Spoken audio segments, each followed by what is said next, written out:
ಸಂತತಿಃ ಪ್ರಾಬೋಧಿಶ್ರುತಿಪಂಕಜಂ ಕರುಣಯಾ ಪ್ರಾಕಾಶಿತತ್ವಂ ಪರಂ ಧ್ವಾಂತಂ ಧ್ವಂಸಮನಾಯಿ sauce ನಿಕರಶ್ಚಾಕಾರಿ ಸನ್ಮಾರ್ಗಗಃ ತೇನ ವ್ಯಾಸದಿವಾಕರೇಣ ಸತತಂ ಮಾತ್ಯಾಜಿ ಮೇ ಮಾನಸಂ मनोजवं मारुततुल्यवेगं जितेन्द्रियं बुद्धिमतां वरिष्ठं वातात्मजं वानरयूथमुख्यं श्रीरामदूतं शिरसा नमामि अभ्रमं भङ्गरहितम् अजडं विमलं सदा आनन्दतीर्थमतुलं भजे तापत्रयापहम् रमानिवासोचितवासभूमिः सन्न्याय रत्नावलिजन्मभूमिः वैराग्यभाग्यो मम पद्मनाभतीर्थामृताब्धिर्भवताद्विभूत्यै साधिता किल सत्तत्वं बाधिता किल दुर्मतं बोधिता किल सन्मार्गं माधवाख्ययतिं भजे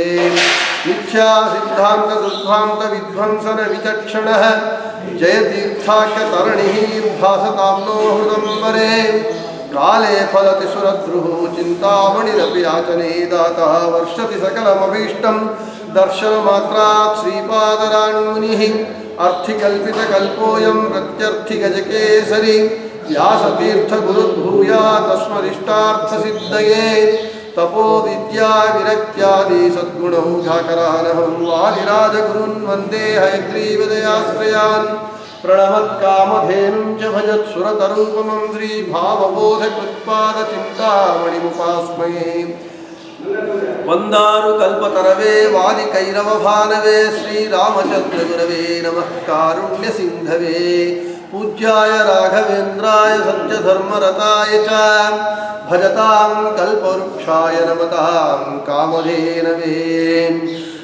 संस्थानरक्षणे शूरान् प्रसन्नान् राघवार्चने प्रणमामि गुरून् नित्यं प्रसन्नशूरमाधवान् मन्मनोभीष्टवरदं सर्वाभीष्टफलप्रदं पुरन्दरगुरुं वन्दे दासश्रेष्ठं दयानिधिं पृथ्वीमण्डलमध्यस्थाः पूर्णबोधमतानुगाः वैष्णवाः विष्णुहृदयाः तान् नमस्ये गुरून् मम आपादमौलिपर्यन्तं गुरूणाम् आकृतिं स्मरेत् तेन विघ्नाः प्रणश्यन्ति सिद्ध्यन्ति च मनोरथाः श्रीगुरुभ्यो नमः हरिः ओम्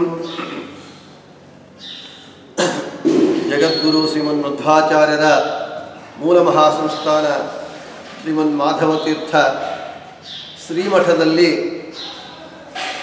ಪರಮ ಪೂಜ್ಯ ಶ್ರೀ ವಿದ್ಯಾಸಾಗರ ಮಾಧವತೀರ್ಥ ಶ್ರೀಪಾದಂಗಳವರ ನೇತೃತ್ವದಲ್ಲಿ ಇವತ್ತಿನ ದಿನ ನಾಗು ಶ್ರೀನಿವಾಸರಾವ್ ಅವರು ವ್ಯಾಸರಾಜರ ಆರಾಧನೆಯನ್ನು ತಂಬಿಹಳ್ಳಿಯಲ್ಲಿ ಶ್ರೀಮಠದಲ್ಲಿ ಮಾಡಬೇಕು ಅಂತ ನಿಶ್ಚಯಿಸಿ ಆರಾಧನೆಯನ್ನು ಮಾಡ್ತಾ ಇದ್ದಾರೆ. ಮೊಟ್ಟ ಮೊದಲಿಗೆ ಶ್ರೀಗಳಿಗೆ ಸಾಷ್ಟಾಂಗ ಪ್ರಣಾಮಗಳನ್ನು ಸಲ್ಲಿಸಿ ನಾಗು ಶ್ರೀನಿವಾಸರಾವ್ ಅವರ ಒಂದು ಅಭಿಪ್ರಾಯ ಏನು ಅಂತ ಹೇಳಿದರೆ, ಆರಾಧನೆ ತಂಬಿಹಳ್ಳಿಯಲ್ಲಿ ಅಲಂಕಾರ, ಉಪನ್ಯಾಸ, ಬ್ರಾಹ್ಮಣ ಭೋಜನ ತಂಬಿಹಳ್ಳಿಯಲ್ಲಿ ಶ್ರೀಮಠದಲ್ಲಿ ಮಾಡಿದರೂ ಸಹ ಹತ್ತರಿರೋ ಕಾರಣ ವ್ಯಾಸರಾಜ ಗುರುಗಳಾದಂತಹ ಶ್ರೀಪಾದರಾಜರ ಸನ್ನಿಧಾನದಲ್ಲಿ ಇವತ್ತು ಜ್ಞಾನ ಕಾರ್ಯ ಒಂದು ಉಪನ್ಯಾಸವಾದರೂ ನಡಿಬೇಕು ಎಂಬುವ ದೃಷ್ಟಿಯಿಂದ ಇಲ್ಲಿ ಕಾರ್ಯಕ್ರಮವನ್ನು ಇಟ್ಕೊಂಡಿದ್ದಾರೆ. ಉಪನ್ಯಾಸ ಕಾರ್ಯಕ್ರಮವನ್ನು ಇನ್ನೊಂದು ಮೂಲ ಮಹಾಸಂಸ್ಥಾನವಾದಂತಹ ಪದ್ಮನಾಭತೀರ್ಥರ ಪರಂಪರೆಯಾದಂತಹ ಶ್ರೀಪಾದರಾಜ ಮಠದಲ್ಲಿ ಶ್ರೀಪಾದರಾಜರ ಸನ್ನಿಧಾನದಲ್ಲಿ ವ್ಯಾಸರಾಜರ ಆರಾಧನಾ ಅಂಗವಾಗಿ ಜ್ಞಾನ ಕಾರ್ಯವನ್ನು ಇಲ್ಲಿ ಮಾಡೋದು ಅತ್ಯಂತ ಸೂಕ್ತವಾಗಿದೆ. ಅದಕ್ಕೆ ಇಲ್ಲಿ ನಿರ್ವಾಹಕರಾದಂತಹ ರಾಜು ಅವರು ಕೂಡ ನಮಗೆ ಅನುಮತಿಯನ್ನು ಕೊಟ್ಟು ಸಹಕರಿಸಿದ್ದಾರೆ. ಫಾಲ್ಗುಣ ಮಾಸ ಬಂತು ಅಂತ ಹೇಳಿದರೆ ಮಾಧ್ವರಿಗೆಲ್ಲರಿಗೂ ಒಂದು ದೊಡ್ಡ ಹಬ್ಬದಂತೆ ಆರಾಧನೆಗಳ ಸಾಲೇ ಬಂದ್ಬಿಡುತ್ತೆ ಏಕವಾಗಿ ಒಂದೇ ಸಲ. ಸತ್ಯಬೋಧನ ತೀರ್ಥರ ಆರಾಧನೆ ಮತ್ತು ಸುಧೀಂದ್ರ ತೀರ್ಥರ ಆರಾಧನೆ ಬಿದಿಗಿ, ತದಿಗಿ ವಾದಿರಾಜರ ಆರಾಧನೆ, ಚತುರ್ಥಿ ವ್ಯಾಸರಾಜರ ಆರಾಧನೆ, ಪಂಚಮಿ ಗೋವಿಂದ ಒಡೆಯರ ತೀರ್ಥರ ಆರಾಧನೆ. ಇಲ್ಲಿ ನೀವು ಸ್ವಾರಸ್ಯ ನೋಡಬಹುದು. ವ್ಯಾಸರಾಜರ ಆರಾಧನೆ ಇವತ್ತಿನ ದಿನ ಫಾಲ್ಗುಣ ಬಹುಳ ಚತುರ್ಥಿಯ ದಿನ. ಅವರ ಶಿಷ್ಯರಾದಂತಹ ವಾದಿರಾಜರ ಆರಾಧನೆ ಮುಂಚಿನ ದಿನ ತದಿಗೆ, ಮತ್ತು ವ್ಯಾಸರಾಜರ ಶಿಷ್ಯರಾದಂತಹ ಗೋವಿಂದ ಒಡೆಯರ ತೀರ್ಥರಾಧನೆ ಪಂಚಮಿ. ಯಾವ ರಾಯರ ಮಠಕ್ಕೆ ವ್ಯಾಸರಾಜರು ಸುರೇಂದ್ರ ತೀರ್ಥರಿಗೆ ವಿಜಯೇಂದ್ರ ತೀರ್ಥರನ್ನ ಭಿಕ್ಷೆಯಾಗಿ ಕೊಟ್ಟಿದ್ದಾರೋ ಅಂತಹ ರಾಯರ ಮಠದ ಗುರುಗಳಾದಂತಹ ಸುಧೀಂದ್ರ ತೀರ್ಥರ ಆರಾಧನೆ, ರಾಯರ ಗುರುಗಳ ಸುಧೀಂದ್ರ ತೀರ್ಥರ ಆರಾಧನೆ ಬಿದಿಗೆ. ವರಿಷ್ಠೆಯಾಗಿ ಸಾಲು ಸಾಲಾಗಿ ಎಲ್ಲ ಮಹಾನುಭಾವರು, ಸುಧೀಂದ್ರ ತೀರ್ಥರು, ವ್ಯಾಸರಾಜರು, ವಾದಿರಾಜರು, ಮಹಾನುಭಾವರೆಲ್ಲರೂ ಕೂಡ ಅವತಾರ ಪುರುಷರು, ಯುಗ ಪುರುಷರಾದಂತಹ ಮಹಾನುಭಾವರ ಆರಾಧನೆ ನಮಗೆ ಫಾಲ್ಗುಣ ಮಾಸದಲ್ಲಿ ಏನು ಆ ಸಂವತ್ಸರ ವರ್ಷ ಮುಗಿತಾ ಇದೆ. ಆ ಮುಗಿತಾ ನಮಗೆ ವಿಶೇಷವಾಗಿ ಇಷ್ಟು ಗುರುಗಳು ಬಂದು ನಮಗೆ ಅನುಗ್ರಹ ಮಾಡ್ತಾ ಇದ್ದಾರೆ. ಅಂತಹ ಆರಾಧನಾ ಸಂದರ್ಭದಲ್ಲಿ ಗುರುಗಳನ್ನು ನಾವು ಸ್ಮರಿಸಬೇಕಾದ್ದು ನಮ್ಮ ಕರ್ತವ್ಯ. ಆರಾಧನೆ ಅಂತ ಹೇಳಿದರೆ ತನು ಮನ ಧನಗಳಿಂದ, ತ್ರಿಕರಣಗಳಿಂದ, ಕಾಯಿಕ ವಾಚಿಕ ಮಾನಸಿಕ ತ್ರಿಕರಣಗಳಿಂದ, ತನುಮನ ಧನದಿಂದ ಗುರುಗಳ ಸ್ಮರಣೆ ಮಾಡೋದೇ ಆರಾಧನೆ. ಯಾರ್ಯಾರು ಅವರವರ ಯೋಗ್ಯತಾನುಸಾರ ಕೆಲವರು ದುಡ್ಡು ಕೊಟ್ಟು ಧನಸೇವೆ ಮಾಡ್ತಾರೆ, ಕೆಲವರು ಧನ ಇಲ್ಲ ಮೈಯಿಂದ ಶರೀರ ಸೇವೆ ಮಾಡ್ತಾರೆ, ಕೆಲವರು ವಾಗ್ರೂಪವಾದಂತಹ ಸೇವೆ ಮಾಡ್ತಾರೆ. ಈ ರೀತಿಯಲ್ಲಿ ಆರಾಧನೆ ಅಂತ ಹೇಳಿದರೆ ಆಯಾ ಗುರುಗಳ ಆರಾಧನೆಯಲ್ಲಿ ಅವರನ್ನು ಸ್ಮರಿಸುವುದು, ಅವರನ್ನು ಕೊಂಡಾಡುವುದೇ ನಮಗೆ ನಿಜವಾದ ಆರಾಧನೆ. ಆದರೆ ಇಲ್ಲಿ ನಮಗೆ ಆರಾಧನಾ ಸಂದರ್ಭವಾಗಿ ಅವ್ರನ್ನ ಯಾಕೆ ನಾವು ಕೊಂಡಾಡಬೇಕು? ಪ್ರಾತಸ್ಮರಣೀಯರು ಇವರೆಲ್ಲರೂ ಕೂಡ ನಮಗೆ, ನಾವು ಅವರ ಆರಾಧನೆ ಮಾಡೋದರಿಂದ ಅವರಿಗೆ ಯಾವ ಎಳ್ಳು ಕಾಳಷ್ಟು ಲಾಭವಿಲ್ಲ, ನಮಗೆ ಲಾಭ. ಯಾಕೆ? ಅವರನ್ನು ಸ್ಮರಿಸಿದರೆ, ಅವರನ್ನು ಕೊಂಡಾಡಿದರೆ ನಮಗೆ ಶ್ರೇಯಸ್ಸಾಗುತ್ತಾದ ಕಾರಣ ನಾವು ಅವರಿಗೆ ಆರಾಧನೆ ಮಾಡಬೇಕೇ ಹೊರತು ನಮಗೆ ಪ್ರಯೋಜನವೇ ಹೊರತು ಅವರಿಗೆ ಏನೂ ಪ್ರಯೋಜನವಿಲ್ಲ. ಯಾರು ಆರಾಧನೆ ಮಾಡಲಿ ಮಾಡದೇ ಇದ್ದರೂ ಅವರು ಮಾಡುವಂತಹ ಬೃಂದಾವನದಲ್ಲಿ ಅವರು ಕೂತ್ಕೊಂಡು ಅವರು ಭಗವಂತನ ಸೇವೆ ಮಾಡ್ತಾ ಇರ್ತಾರೆ. 365 ದಿನಗಳಲ್ಲಿ 362 ದಿನಗಳು ಅಂತರ್ಮುಖರಾಗಿ ಬೃಂದಾವನದಲ್ಲಿದ್ದು ಗುರುಗಳು ಭಗವಂತನನ್ನು ಕುರಿತು ತಪಸ್ಸು ಮಾಡ್ತಾ ಇರ್ತಾರೆ. ಆದರೆ ಆರಾಧನಾ 3 ದಿನ ಅವರು ಬೃಂದಾವನ ಪ್ರವೇಶವಾದ ದಿನ, ಅದರ ಮುಂದಿನ ದಿನ, ಅದನ್ನು ಉತ್ತರ ದಿನ, ಆಮೇಲೆ ದಿನ, ಅದಕ್ಕೆ ಪೂರ್ವಾರಾಧನೆ, ಮಧ್ಯಾರಾಧನೆ, ಉತ್ತರಾರಾಧನೆ. ಈ 3 ದಿನ ಮಾತ್ರ ಅವರು ಬಹಿರ್ಮುಖರಾಗ್ತಾರಂತೆ ಗುರುಗಳು ಬೃಂದಾವನದಿಂದ.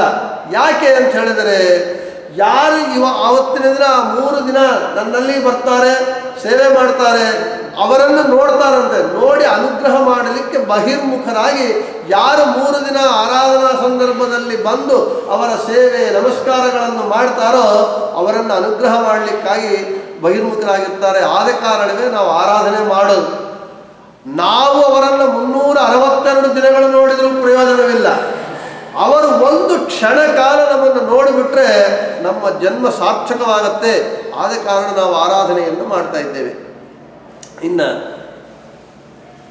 ನಿನ್ನೆ ವಾದಿರಾಜರ ಆರಾಧನೆ, ಇವತ್ತು ವಾದಿರಾಜರ ಉತ್ತರಾರಾಧನೆ, ಇವತ್ತು ವ್ಯಾಸರಾಜರ ಆರಾಧನೆ, ನಾಳೆ ಗೋವಿಂದ ಒಡೆಯರ ತೀರ್ಥರಾರಾಧನೆ, ಅವರ ಪೂರ್ವಾರಾಧನೆ ಇವತ್ತು.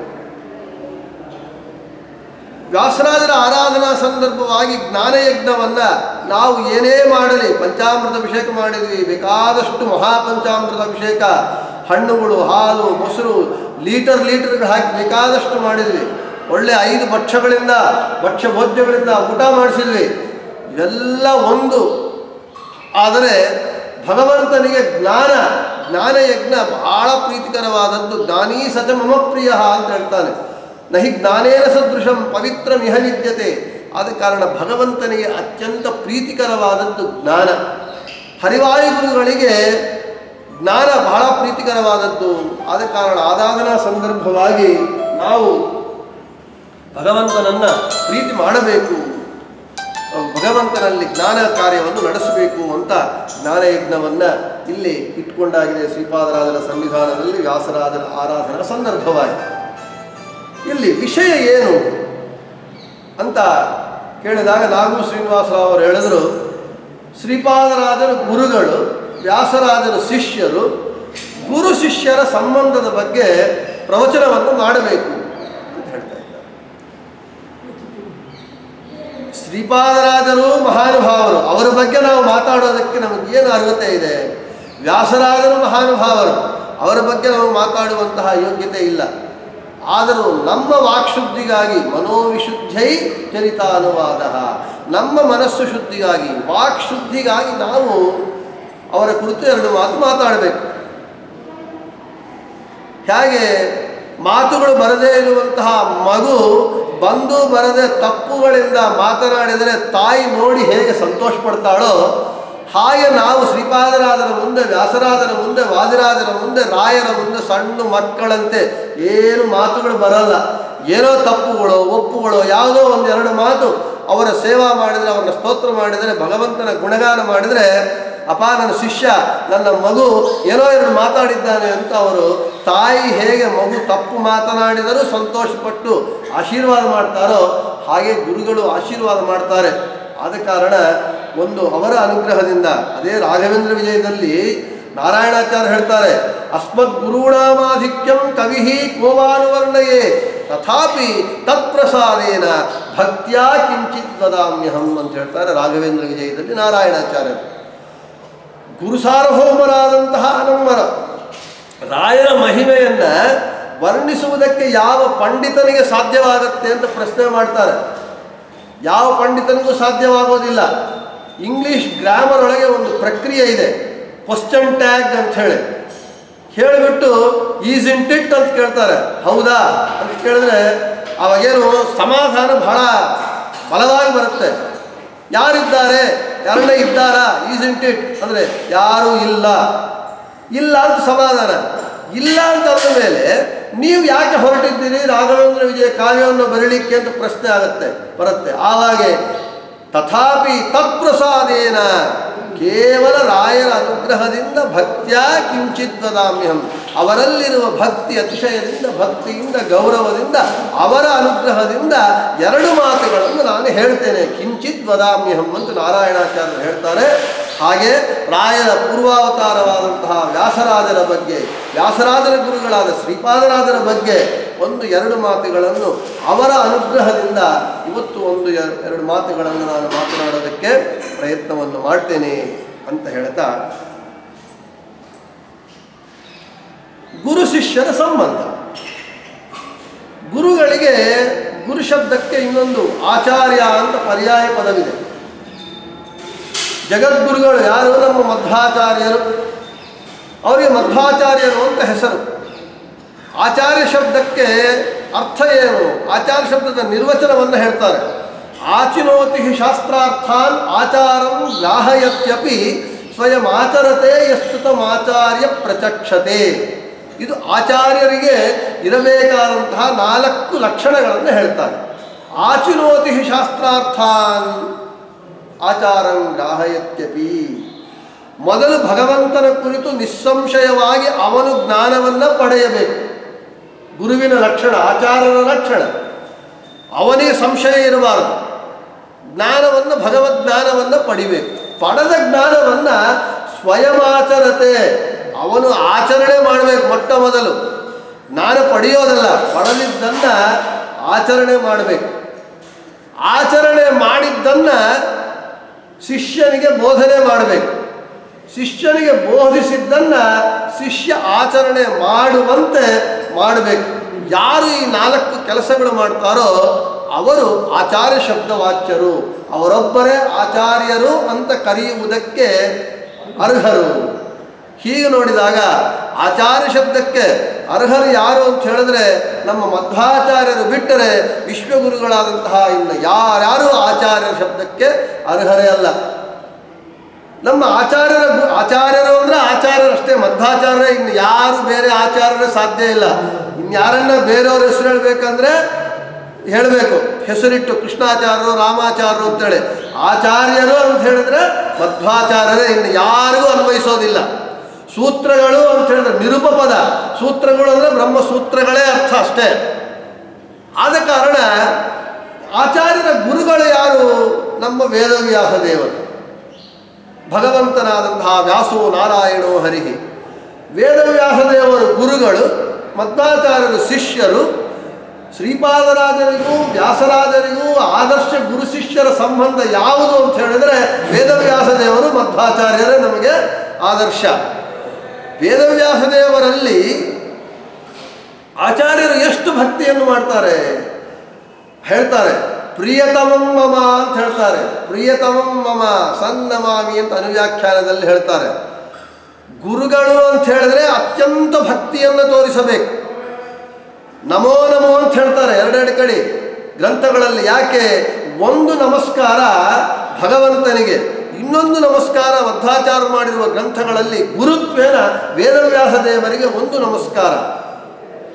ಭಗವಂತನು ನನಗೆ ಪ್ರಿಯತಮನು, ವೇದವ್ಯಾಸ ದೇವರು ನನಗೆ ಪ್ರಿಯತಮನು. ಪ್ರಿಯತಮಂ, ಪ್ರಿಯತಮರು ಅಂದರೆ ಗುರುಗಳು ಅಂದರೆ ಅವರು ಬಿಟ್ಟು ಇನ್ಯಾರು ಪ್ರೀತಿ ಯಾರು ಇರಬಾರದು. ಭಗವಂತನಲ್ಲಿ ಗುರುಗಳಲ್ಲಿ ಅಷ್ಟು ಪ್ರೀತಿಯನ್ನು ತೋರಿಸಿದವರು ಅಂತ ಹೇಳಿದ್ರೆ ನಮ್ಮ ವಿಶ್ವಗುರುಗಳಾದ ಮಧ್ವಾಚಾರ್ಯರೊಬ್ಬರೇ ಅಂಥವರು. ಪ್ರಿಯತಮಂ ಮಮ, ನನಗೆ ಪ್ರಿಯತಮರು ನಾರಾಯಣ ವೇದವ್ಯಾಸ ದೇವರು ಅಂತ ಹೇಳ್ತಾರೆ. ಸ್ವಲ್ಪ ನಾವು ಆಲೋಚನೆ ಮಾಡೋಣ. ನಮ್ಮನ್ನು ಯಾರಾದರೂ ನಿಮಗೆ ಪ್ರೀತಿ ಪಾತ್ರರು ಯಾರು ಅಂತ ಕೇಳಿದರೆ ನಾವೇನು ಹೇಳ್ತೀವಿ? ನನ್ನ ಹೆಂಡತಿ ನನಗೆ ಬಹಳ ಪ್ರೀತಿ ಪಾತ್ರಗಳು, ನನ್ನ ತಾಯಿ, ತಮ್ಮ, ಅಕ್ಕ ಅಥವಾ ಮಕ್ಕಳು, ಮೊಮ್ಮಕ್ಕಳು ಹೇಳ್ತೇವೆ. ನಮಗೆ ಭಗವಂತ ನಮ್ಮ ಗುರುಗಳು ಪ್ರೀತಿ ಪಾತ್ರರು ಅಂತ ಹೇಳಬೇಕು ಅಂತ ಊಹೆ ಕೂಡ ಬರೋದಿಲ್ಲ ನಮಗೆ. ಆದರೆ ಮಧ್ವಾಚಾರ್ಯರು ಸರ್ವಕಾಲ ಸರ್ವ ಅವಸ್ಥೆಗಳಲ್ಲಿ ಭಗವಂತ ಮತ್ತು ಗುರುಗಳಾದಂತಹ ವೇದವ್ಯಾಸ ದೇವರು ನಾರಾಯಣನೇ ನನಗೆ ಪ್ರಿಯತಮನು, ಪ್ರೀತಿ ಪಾತ್ರನು. ಅದು ಗುರುಗಳಲ್ಲಿ ಶಿಷ್ಯ ಮಾಡಬೇಕಾದಂತಹ ಭಕ್ತಿ, ಅದು ಗುರು ಶಿಷ್ಯರ ಸಂಬಂಧ. ಆದ ಕಾರಣ ಇಲ್ಲಿ ವೇದವ್ಯಾಸ ದೇವರಲ್ಲಿ ಮಧ್ವಾಚಾರ್ಯರು ಅಷ್ಟು ಶಿಷ್ಯತ್ವ ಹೇಳಿದ್ರು. ಅಪ್ಪ ಶಕ್ತಿತಃ ಅಂತ ಹೇಳಿದ್ರು ಗೀತಾ ಬರೆಯುವಾಗ. ಯಾಕೆ? ನಿನ್ನ ಶಕ್ತಿಯಿಂದ ಬರೆದು ಬಿಟ್ರೆ ಯಾರಿಗೂ ಅರ್ಥ ಆಗಲ್ಲಪ್ಪ, ಲೇಷತಃ ಅಂತ ಹೇಳು ಅಂತ ಹೇಳಿದ್ರು. ಲೇಷತಃ ಅಂತ ಹೇಳಿದ್ರು. ಗುರುಗಳು ಆಜ್ಞೆ ಮಾಡಿದರೆ ಶಿಷ್ಯ ಮೀರಬಾರದು ಅಷ್ಟೇ. ಗುರು ಶಿಷ್ಯರ ಸಂಬಂಧ ಹೇಗೆ ಅಂತ ಹೇಳಿದರೆ ಗುರುಗಳು ಆಜ್ಞಾ, ಶಿಷ್ಯರು ಆಜ್ಞಾ ಪಾಲನೆ ಮಾಡಬೇಕಷ್ಟೇ. ಗುರುಗಳಿಗೆ ಯಾವ ರೀತಿಯಲ್ಲೂ ಯಾವ ಪರಿಸ್ಥಿತಿಯಲ್ಲೂ ಅವರ ಮಾತು ಮೀರಬಾರದು, ಅವರಿಗೆ ಸಮವಾಗಿ ಇರಬಾರದು. ಅದು ಗುರು ಶಿಷ್ಯರ ಸಂಬಂಧದಲ್ಲಿರುವಂತಹ ಮುಖ್ಯವಾದ ಒಂದು ಸೂತ್ರ. ಅದಕ್ಕೆ ರಾಯರು ಬೇರೆ ಅಲ್ಲ, ವ್ಯಾಸರಾಜರು ಬೇರೆ ಅಲ್ಲ. ರಾಯರು ನಾರಾಯಣಾಚಾರ್ಯರು ರಾಘವೇಂದ್ರ ವಿಜಯವನ್ನು 16 ಸರ್ಗಗಳಿಂದ ಬರೆದು ರಾಯರಿಗೆ ಸಮರ್ಪಣೆ ಮಾಡಿದಾಗ, ನಾರಾಯಣಾಚಾರ್ಯರಂದ್ರೆ ಯಾರೋ ಅಲ್ಲ, ರಾಯರ ಪೂರ್ವಾಶ್ರಮದ ಸೋದರ ಅಳಿಯಂದರು, ಮಹಾಜ್ಞಾನಿಗಳು, ಪಂಡಿತರು. 16 ಸರ್ಗಗಳಿಂದ ರಾಘವೇಂದ್ರ ವಿಜಯವನ್ನು ಬರೆದು ರಾಯರಿಗೆ ಸಮರ್ಪಣೆ ಮಾಡಿದರು. ಆವಾಗ ರಾಯರು ಹೇಳ್ತಾರಂತೆ, ನೋಡಪ್ಪ, ಜಗದ್ಗುರುಗಳಾದ ನನ್ನ ಗುರುಗಳಾದಂತಹ ಮಧ್ವಾಚಾರ್ಯರ ಚರಿತ್ರೆಯೂ ಕೂಡ ಅಲ್ಲಿ ಬರೆದಿರೋದು ನಾರಾಯಣ ಪಂಡಿತಾಚಾರ್ಯರೇ. ಸುಮಧ್ವ ವಿಜಯವೂ 16 ಸರ್ಗಗಳಿಂದ ಇದ್ದು, ನನ್ನ ಗುರುಗಳಾದ ಮಧ್ವಾಚಾರ್ಯ ಚರಿತ್ರೆ 16 ಸರ್ಗಗಳು, ನನ್ನ ಚರಿತ್ರೆ ಕೂಡ 16 ಸರ್ಗಗಳಿಂದ ಇರಬಾರದು. ಗುರುಗಳ ಜೊತೆಗೆ ಯಾವ ರೀತಿಯಲ್ಲೂ ಸಾಮ್ಯತೆ ಪಡೆಯಬಾರದು. ಆದ ಕಾರಣ ನೀನು 10 ಸರ್ಗಗಳಿಗೆ ಸೀಮಿತ ಮಾಡಿ ಇನ್ನು 6 ಸರ್ಗಗಳನ್ನು ತುಂಗಭದ್ರಾ ನದಿಯಲ್ಲಿ ಹಾಕಿಬಿಡು ಅಂತ ಹೇಳಿದಾಗ, ತುಂಗಭದ್ರಾ ನದಿಯಲ್ಲಿ ಉಳಿದ 6 ಸರ್ಗಗಳ ಭಾಗವನ್ನು ಯಾರಿಗೂ ಲಭ್ಯವಾಗದೆ ನಾರಾಯಣಾಚಾರ್ಯ ತುಂಗಭದ್ರಾ ನದಿಯಲ್ಲಿ ಹಾಕ್ತಾರಂತೆ. ಆದ ಕಾರಣ ರಾಘವೇಂದ್ರ ವಿಜಯ ನೋಡಿದಾಗ ನಮಗೆ 10 ಸರ್ಗಗಳ ಅಂತ್ಯ ನೋಡಿದಾಗ, ಗ್ರಂಥದ ಕೊನೆ ನೋಡಿದಾಗ ಅರ್ಧಾಂತರವಾಗಿ ಮುಗಿಸಿದಂತೆ ಕಾಣುತ್ತೆ. ರಾಯರು ಬಂದು ಸಭೆಯಲ್ಲಿ ಕೂತ್ಕೊಳ್ತಾರೆ, ವಿದ್ವತ್ ಸಭೆಯಲ್ಲಿ ಅಷ್ಟೇ, ಆಮೇಲೆ ಫಲಶ್ರುತಿ ಹೇಳಿ ಮುಗಿಸ್ಬಿಡ್ತಾರೆ.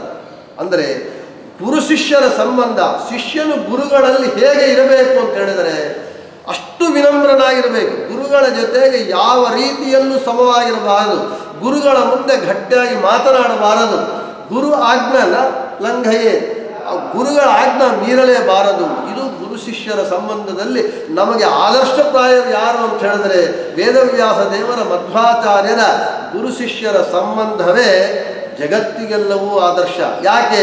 ಅವರು ಸರ್ವೋತ್ತಮರಾದಂತಹ ಭಗವಂತನ ಅವತಾರ, ಇನ್ನು ಮಧ್ವಾಚಾರ್ಯರು ಜೀವೋತ್ತಮರಾದ ವಾಯುದೇವರ ಅವತಾರ. ಆದ ಕಾರಣ ಆ ಗುರು ಶಿಷ್ಯರ ಸಂಬಂಧ ಅಂತ ಭೂತಪೂರ್ವವಾದದ್ದು, ಅಂತ ಅದರನ್ನೇ ಅನುಸರಿಸಿಕೊಂಡು ನಮ್ಮ ಪರಂಪರೆಯಲ್ಲಿ ಎಲ್ಲರೂ ಹಾಗೆ ಮಾಡ್ಕೊಂಡು ಬಂದಿದ್ದಾರೆ. ಆಚಾರ್ಯ ಸಾಕ್ಷಾತ್ ಶಿಷ್ಯರು ಪದ್ಮನಾಭ ತೀರ್ಥರು, ನರಹರ ತೀರ್ಥರು, ಮಾಧವ ತೀರ್ಥರು, ಅಕ್ಷೋಭ್ಯ ತೀರ್ಥರು, ಇವರೆಲ್ಲರೂ ಆಚಾರ್ಯ ಸಾಕ್ಷಾತ್ ಶಿಷ್ಯರಾಗಿ ಗುರುಗಳಲ್ಲಿ ಅತ್ಯಂತ ವಿನಮ್ರರಾಗಿದ್ದರು. ಆದರೆ ಶಿಷ್ಯ ವಿನಮ್ರನಾಗಿರಬೇಕು, ಶಿಷ್ಯ ಮಾತು ಕೇಳಬೇಕು. ಆದರೆ ಗುರುಗಳೇನು ಮಾಡಬಾರದ ಅಂದರೆ ಗುರುಗಳು ಅಷ್ಟೇ ಆಶೀರ್ವಾದ ಅನುಗ್ರಹ ಮಾಡಬೇಕು, ಕರುಣೆ ತೋರಿಸಬೇಕು ಆ ಶಿಷ್ಯನಲ್ಲಿ. ಗುರುಗಳು ಖಂಡಿತ ತೋರಿಸ್ತಾರೆ. ಅವರ ಒಂದು ಶೈಲಿನೇ ಆಗಿರುತ್ತೆ. ಗುರುಗಳು ಅಂತ ಹೇಳಿದ್ರೆ ಜ್ಞಾನಿಗಳು. ಗುರು ಶಬ್ದಕ್ಕೆ ಏನು ಅರ್ಥ ಅಂತ ಹೇಳಿದ್ರೆ ನಮ್ಮಲ್ಲಿರುವ ಅಜ್ಞಾನದ ಅಂಧಕಾರವನ್ನು ಹೋಗಲಾಡಿಸುವವನೇ ಗುರು ಶಬ್ದ ವಾಚ್ಯನು.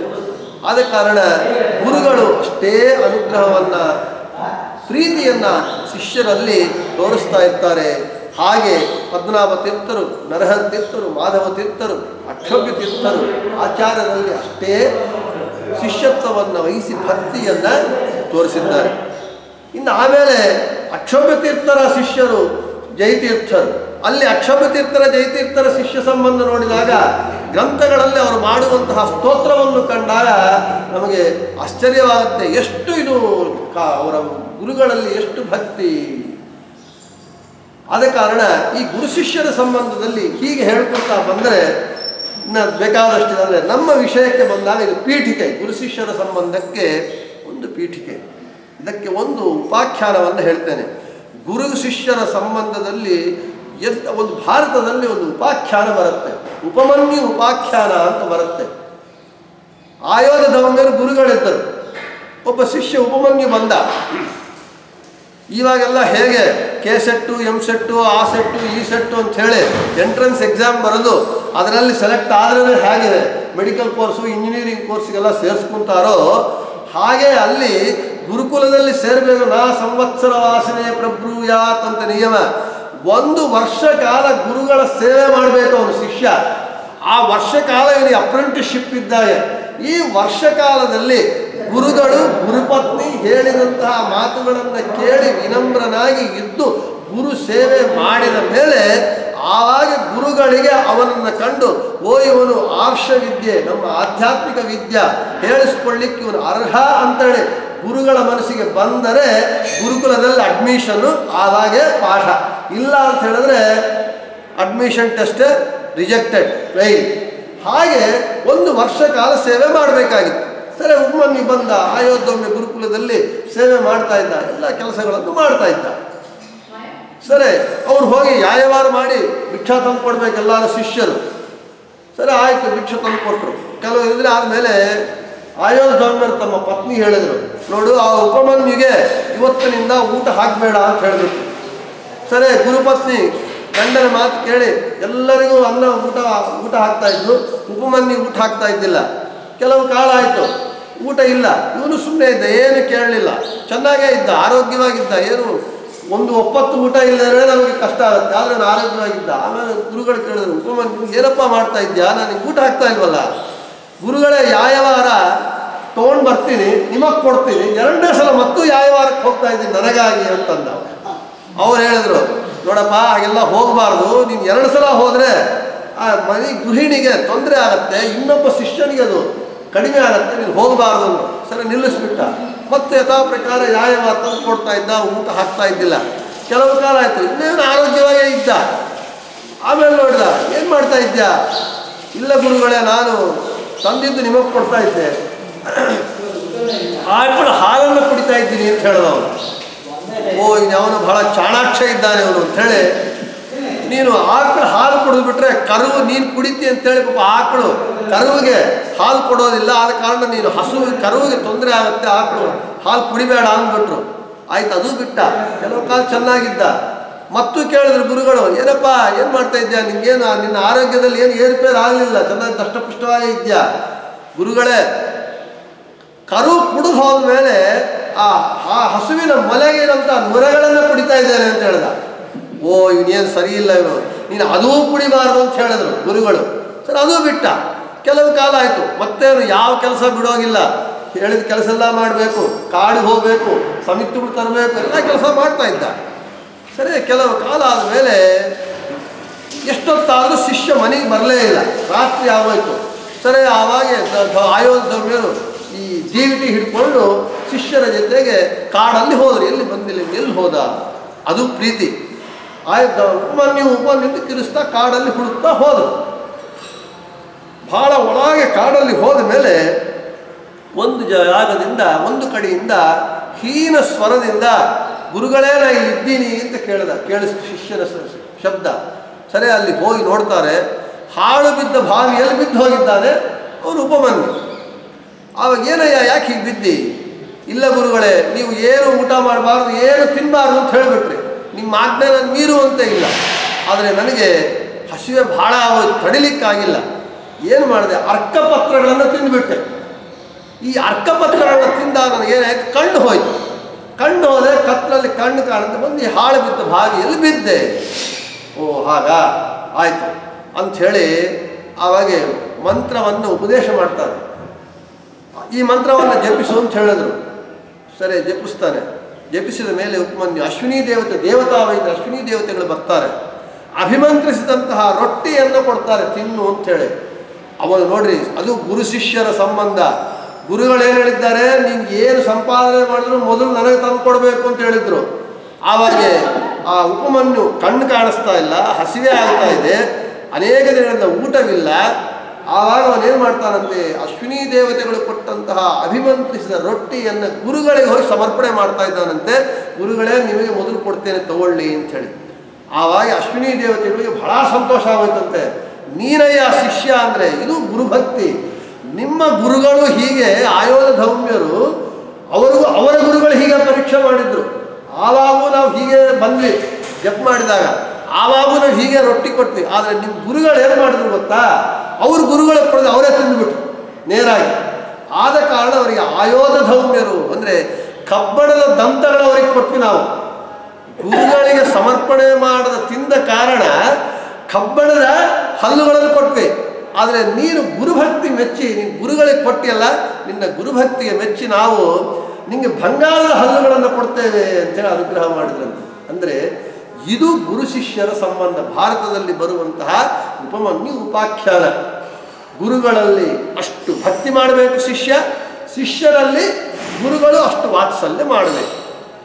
ಈ ಹಿನ್ನೆಲೆಯಲ್ಲಿ ನಮ್ಮ ಗುರು ಶಿಷ್ಯರಾದಂತಹ ಶ್ರೀಪಾದರಾಜರ ಒಂದು ವ್ಯಾಸರಾಜರ ಒಂದು ಗುರು ಶಿಷ್ಯರ ಒಂದು ಸಂಬಂಧದ ಬಗ್ಗೆ ಒಂದೆರಡು ವಿಷಯಗಳನ್ನು ಹೇಳಲಿಕ್ಕೆ ಪ್ರಯತ್ನ ಪಡ್ತೇನೆ.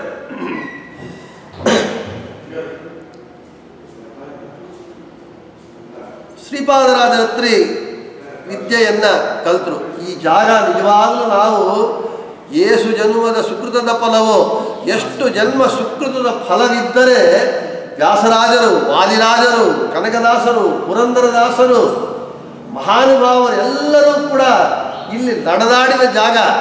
ಈ ಜಾಗದಲ್ಲಿ ಬಂದು ನಾವು ಕೂತಿದ್ದೇವೆ ಅಂತ ಹೇಳಿದರೆ, ಈ ಒಂದು ಮರಳಲ್ಲಿ ನಾವು ಮಣ್ಣಲ್ಲಿ ಹೊರಳಾಡಿದರೂ ನಮ್ಮ ಏನೂ ತಪ್ಪಿಲ್ಲ. ಅಂತಹ ಪವಿತ್ರವಾದಂತಹ ಭೂಮಿ, ಭಾಗವತ ಭಕ್ತರು ನಡೆದಂತಹ ಭೂಮಿ. ಅಕ್ರೂರ ಬಂದಾಗ ಗೋಕುಲಕ್ಕಲ್ಲಿ ಅಕ್ರೂರ ಮಣ್ಣಲ್ಲಿ ಹೊರಳಾಡ್ಬಿಟ್ಟಂತೆ. ಯಾಕೆ ಅಂತ ಹೇಳಿದ್ರೆ, ಭಗವದ್ಭಕ್ತರ ಪಾದ ರೇಣುಗಳು ಅದು ಮೈಯೆಲ್ಲ ಅಂಟಿಸ್ಕೋಬೇಕು ಅಂತೇಳಿ ಹೊರಳಾಡ್ಬಿಡುತ್ತೆ. ಹಾಗೆ ನಮಗಷ್ಟು ಭಕ್ತಿ ಇಲ್ಲ. ಈ ಶ್ರೀಪಾದರಾಜ ಮಠದಲ್ಲಿ ಬಂದು ಇಲ್ಲಿ ನಾವು ಹೊರಳುದಂಡೆ ಹಾಕಿಬಿಟ್ರೆ ನಮ್ಮ ಜನ್ಮ ಧನ್ಯವಾಗಿಬಿಡುತ್ತೆ. ಯಾಕೆ? ಶ್ರೀಪಾದರಾಜರ, ವ್ಯಾಸರಾಜರ, ವಾದಿರಾಜರ, ಪುರಂದರದಾಸರ, ಕನಕದಾಸರ, ಮಹಾನುಭಾವರ, ಅಪರೋಕ್ಷ ಜ್ಞಾನಿಗಳ ಪಾದ ಧೂಳಿ ಇರುವಂತಹ ಜಾಗ. ಇಂತಹ ಒಂದು ಸನ್ನಿಧಾನ. ಇಲ್ಲಿ ಇವರು ಬಂದು ಶಿಷ್ಯತ್ವ ವಹಿಸಿ ಪಾಠವನ್ನು ವ್ಯಾಸರಾಜರು ಕಲ್ತಿದ್ದಾರೆ. ಇಲ್ಲಿ ನಮಗೆ ಗುರುಗಳಲ್ಲಿ ಶಿಷ್ಯನ ಭಕ್ತಿ, ಶಿಷ್ಯನಲ್ಲಿ ಗುರುಗಳ ಪ್ರೀತಿ. ಯಾರಾದರೂ ಅವರು ಮಾಡ್ತಾ ಇರೋ ದೇವರ ಪೂಜೆಯನ್ನು ಗುರುಗಳು ಜೂನಿಯರ್ ಆಗಿ ಅಪಾಯಿಂಟ್ ಮಾಡ್ಕೊತಾರೆ ಉತ್ತರಾಧಿಕಾರಿಯಾಗಿ. ದೇವ್ರ ಪೂಜೆ ಕೊಡ್ಲಿಕ್ಕೆ ಮಾತ್ರ ಕಷ್ಟ ಆಗುತ್ತೆ ಗುರುಗಳಿಗೆ. ಯಾಕೆ? ಅನೇಕ ವರ್ಷಗಳಿಂದ ದೇವ್ರನ್ನ ಪೂಜೆ ಮಾಡಿ ಮಾಡಿ ಇದ್ದಕ್ಕಿದ್ದಾಗೆ ತನ್ನ ಶಿಷ್ಯನಿಗೆ ಬಿಟ್ಕೊಡ್ಬೇಕು ಅಂದರೆ ಪೂಜೆ ಬಿಡೋದು ಬಹಳ ಕಷ್ಟ. ಆದರೆ ಇಲ್ಲಿ ಶ್ರೀಪಾದರಾಜರು ವ್ಯಾಸರಾಜರಿಗೆ ನೀನು ಸ್ವಲ್ಪ ಪೂಜೆ ಮಾಡು, ನಾನು ಬರೋವರೆಗೂ ನಿರ್ಮಾಲ್ಯ ವಿಸರ್ಜನೆ ಮಾಡು ಅಂತ ಬಿಟ್ರಂತೆ ವ್ಯಾಸರಾಜರಿಗೆ. ಸರಿ, ವ್ಯಾಸರಾಜರು ಬಂದರು, ಪೂಜೆ ಮಾಡ್ತಾರೆ. ಎಷ್ಟೋ ವರ್ಷಗಳಿಂದ ಒಂದು ಸಂಪುಟ ತೆಗಿಲಿಕ್ಕೆ ಬರಲಿಲ್ಲಂತೆ ಶ್ರೀಪಾದರಾಜರಿಗೆ. ಬರಲಿಲ್ಲ ಅಂತಲ್ಲ, ಅಲ್ಲಿ ವ್ಯಾಸರಾಜರಿಗೆ ಮೀಸಲಾಗಿತ್ತು. ಕೃಷ್ಣ ವ್ಯಾಸರಾಜರಿಗೆ ಒಲಿಬೇಕು ಅಂತ ಕೃಷ್ಣನಿಗೆ ಇಚ್ಛಾ. ಇಟ್ಟಾಂಗೆ ಇರುವೆನೋ ಹರಿಯೇ ಎನ್ನ ದೊರೆಯೇ, ಭಗವದ್ಭಕ್ತರು ಹೇಗೆ ಇರ್ತಾರೆ ಅಂತ ಹೇಳಿದರೆ ಭಗವಂತನ ಇಚ್ಛೆಗೆ ಅನುಗುಣವಾಗಿರ್ತಾರೆ. ಶ್ರೀಪಾದರಾಜರಿಗೆ ಗೊತ್ತು ನನ್ನ ಶಿಷ್ಯನ ಮೀಸಲಿದು ಅಂತೇಳಿ. ಆದ ಕಾರಣ ಅವತ್ತು ಅವರು ಆ ಸಂಪುಟ ತೆಗೆದರು. ಕೃಷ್ಣ ಬಂದ, ರುಕ್ಮಿಣಿ ಸತ್ಯಭಾಮ ಸಮೇತ ವೇಣುಗೋಪಾಲಕೃಷ್ಣ ಕಾಣಿಸಿದ.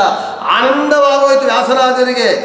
ಏನು ತಾಳಗಳು ಸಿಕ್ಕಲಿಲ್ಲ, ಸಾಲಗ್ರಾಮಗಳೇ ತಗೊಂಡ್ರು, ತಾಳಗಳಾಗಿ ಹಾಕ್ತಾ ನರ್ತನ ಮಾಡ್ತಾ ಕೃಷ್ಣನನ್ನ ಹಾಡಿಸಿ ಕೃಷ್ಣನನ್ನ ಕುಣಿಸ್ಬಿಟ್ರು. ಇಲ್ಲಿ ನಾವು ನರ್ತನ ಸೇವೆ ಮಾಡಿ ನಾವು ಕುಣಿತೇವೆ, ಆದರೆ ವ್ಯಾಸರಾಜರು ನರ್ತನ ಸೇವೆ ಮಾಡಿ ಕೃಷ್ಣನನ್ನೇ ಕುಣಿಸ್ಬಿಟ್ರು ವ್ಯಾಸರಾಜರು. ಅದು ವ್ಯಾಸರಾಜರ ಒಂದು ಭಕ್ತಿ. ಅದು ಗುರುಗಳಾದಂತಹ ಶ್ರೀಪಾದರಾಜರು ವ್ಯಾಸರಾಜರಿಗೆ ಕೊಟ್ಟಿರುವಂತಹ ಅನುಗ್ರಹ.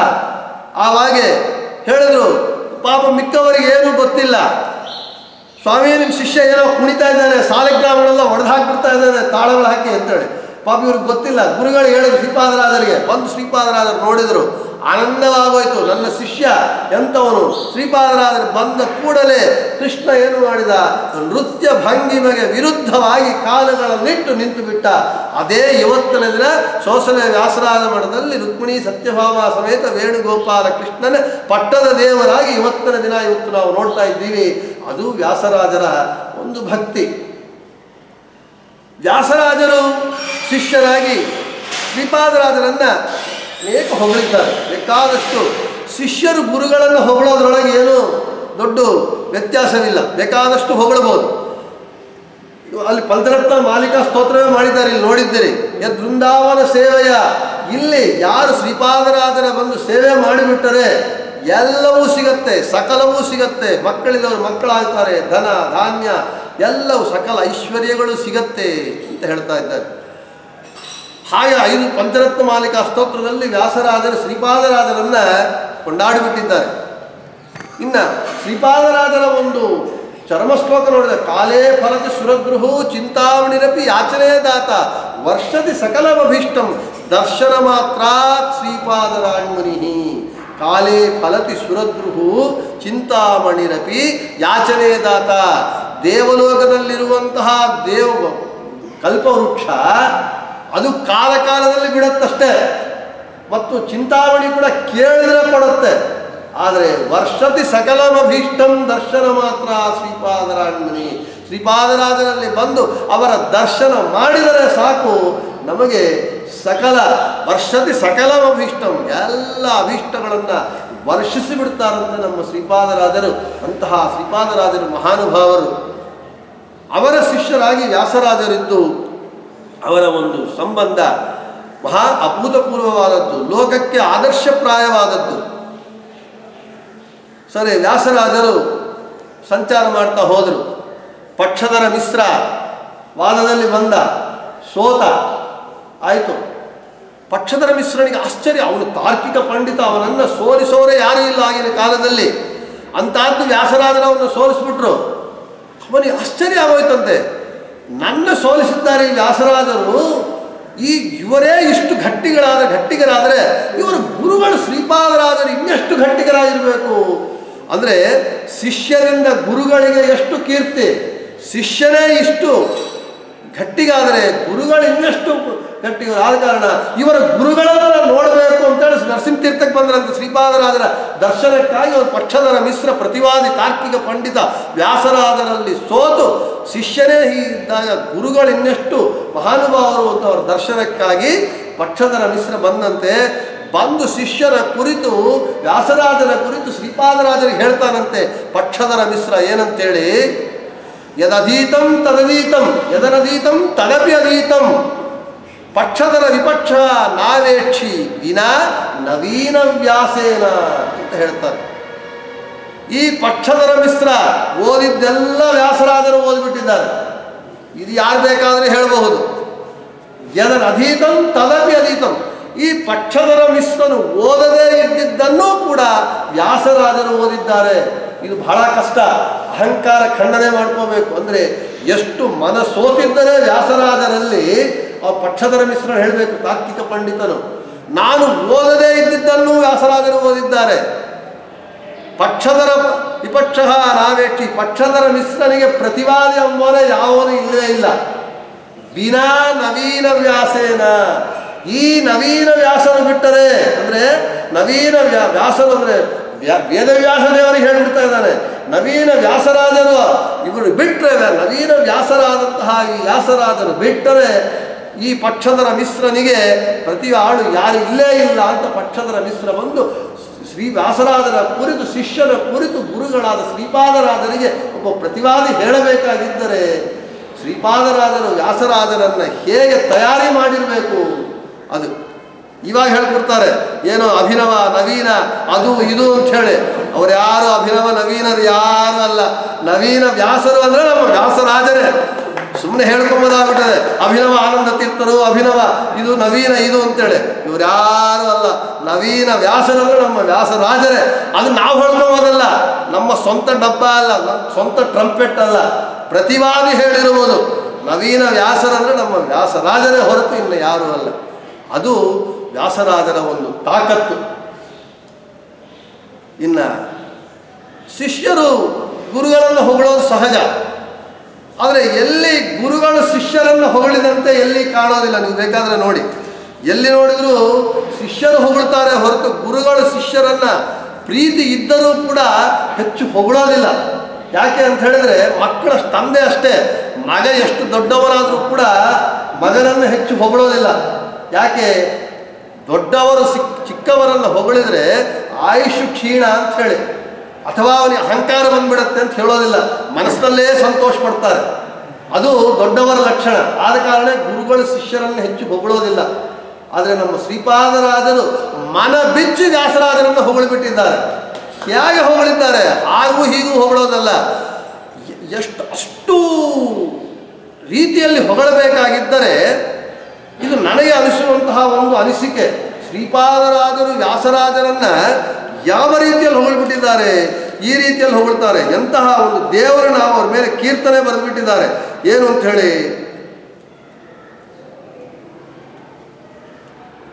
ಸಾಸಿರ ದಿಕ್ವೆಗಳುಳ್ಳ ಶೇಷನೆ ಕೊಂಡಾಡಬೇಕು ವ್ಯಾಸರಾಯರ ಸನ್ಯಾಸದಿರವ ಅಂತ ಕೀರ್ತನೆ ಮಾಡಿದ್ದಾರೆ. ಸಾಸಿರ ದಿಕ್ವೆಗಳುಳ್ಳ ಶೇಷನೆ ಕೊಂಡಾಡಬೇಕು ವ್ಯಾಸರಾಜರ ಸನ್ಯಾಸದಿರವ ಅಂತ ಹೇಳಿದ್ರೆ, ವ್ಯಾಸರಾಯರು ನಡೆಸಿಕೊಂಡು ಬಂದಂತಹ ಸನ್ಯಾಸದ ಧರ್ಮವನ್ನು ಯಾರಪ್ಪ ಕೊಂಡಾಡಬೇಕು ಅಂದರೆ ಶೇಷದೇವರು ಕೊಂಡಾಡಬೇಕು ಅಂಥೇಳಿ ಶ್ರೀಪಾದರಾಜರ ಗುರುಗಳು ಶಿಷ್ಯರಾದ ವ್ಯಾಸರಾಜರನ್ನು ಕುರಿತು ಹೇಳಿರುವಂತಹ ಮಾತು. ಇದು ಎಲ್ಲಿ ಯಾವ ಗುರುಗಳು ಯಾವ ಶಿಷ್ಯರನ್ನು ಹೀಗೆ ಹೊಗಳಿದ್ದಾವೆಲ್ಲಿ ಇತಿಹಾಸದಲ್ಲೇ ಕಾಣೋದಿಲ್ಲ.